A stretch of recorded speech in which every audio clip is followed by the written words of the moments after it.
All right, let's get into it. Deep down, at the very heart of so many electronic gadgets, think about flashing LEDs, timing clocks, you name it. There's this little circuit that's just, well, it's restless. It literally can't stop switching.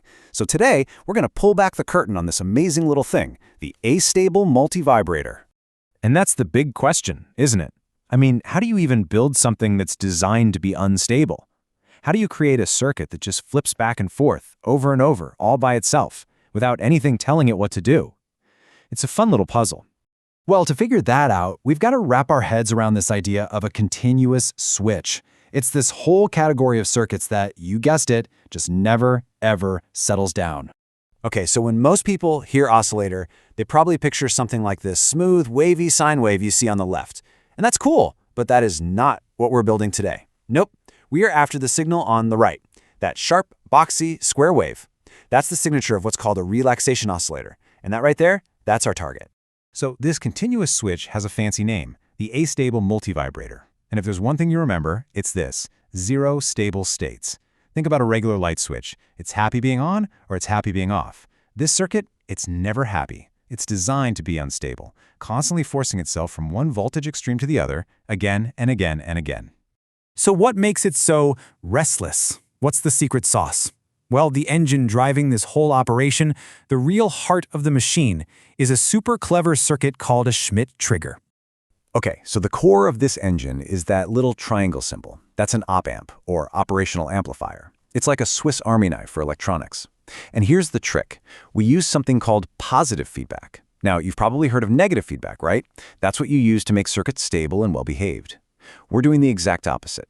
We're taking a piece of the output and feeding it back in a way that creates this runaway train effect. It forces the output to slam all the way to its maximum voltage, or all the way to its minimum. There is absolutely no in-between. And this whole positive feedback thing creates this really cool effect called hysteresis. Just look at the graph. To get the output to flip from high to low, the input has to go above this upper trigger point. But, and this is the clever part, to get it to flip back, it has to drop all the way down below a different lower trigger point. That gap between the two is crucial. It stops the circuit from getting all jittery and stuck, and it guarantees a clean, decisive snap every single time. So how do we set those trigger points? It's actually super simple.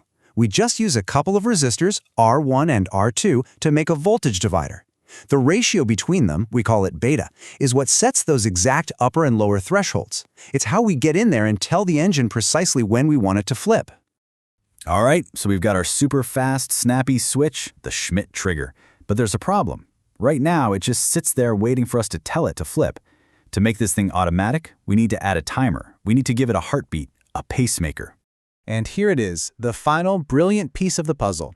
We just add a resistor and a capacitor. That's called an RC network. And we connect the output back to the other input, the inverting one.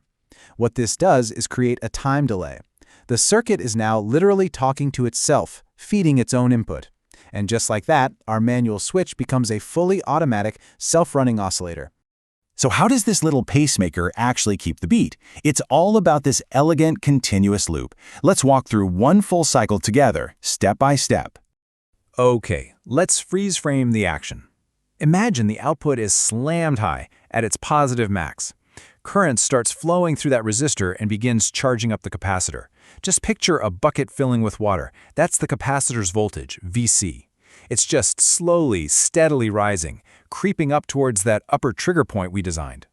The very instant that water level, that capacitor voltage hits the upper threshold, bam, the Schmitt trigger does its thing. The output slams all the way down to its negative maximum. So what happens now? Well, the bucket starts to drain. The capacitor discharges and its voltage starts falling and falling, heading for that lower threshold.